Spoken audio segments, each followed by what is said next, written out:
All right, guys, 2015 Altima. We got a leaking water pump. We're gonna remove the belt, and there you go. The water pump is leaking crazy.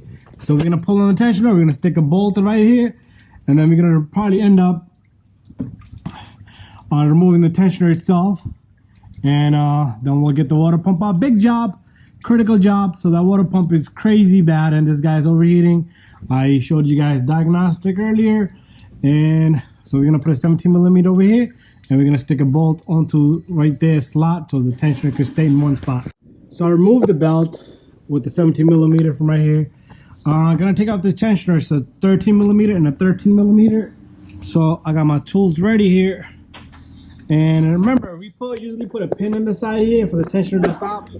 But we're not doing that because the tensioner needs to get out of my way so I can remove this bolt over here. So if you need to change this tensioner, same procedure.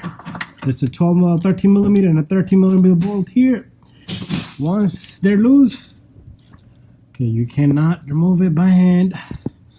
Let's see how I'm gonna get these. I'll get them off though, somehow, some way. Okay, here goes nothing. That's a 13 millimeter there, and it's 13 millimeter there. Pretty much our tensioner. It's gonna be pretty big. Oh, there goes my bolt all the way down there. That's fine. So if you got a bad tensioner, that's how you know to replace this baby.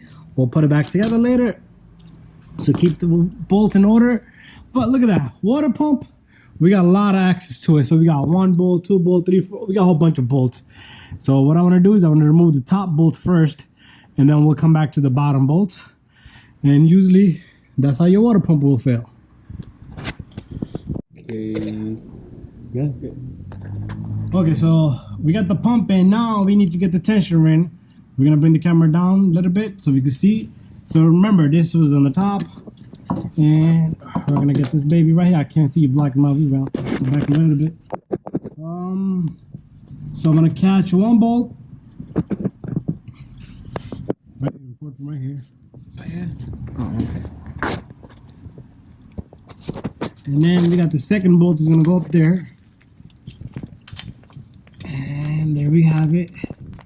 Make sure you catch the threads. I'm gonna go get the proper tool. We're gonna bang out both of these bolts. Got it? I just need rags and shit up to the in my hand. Ready? So I'm gonna take a 12 millimeter from right here. 13 millimeter, I'm sorry, 13 millimeter. Make sure you catch the threads, because if you didn't catch the threads, you'll be asked out a little bit. Give me an angle. Good angle there. There you go. So it's in there, but it's not tight. I don't want to tighten it with the drill. That's why I wanted my tool to come back handy dandy.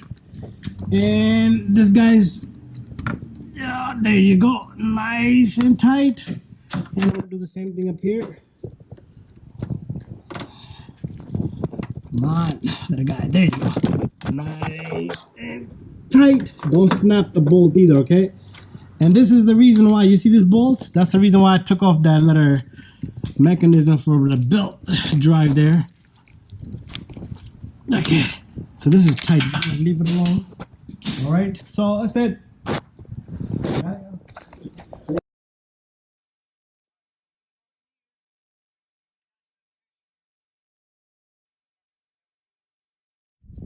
Let's see if this tensioner come out. And what I'm gonna do is, this is how you change the belt. You're gonna get this a random 10 millimeter bolt. I'm gonna just stick it right here. Can the camera see that? Right there. I'm gonna release the tensioner. So the tensioner. Let's get the belt on.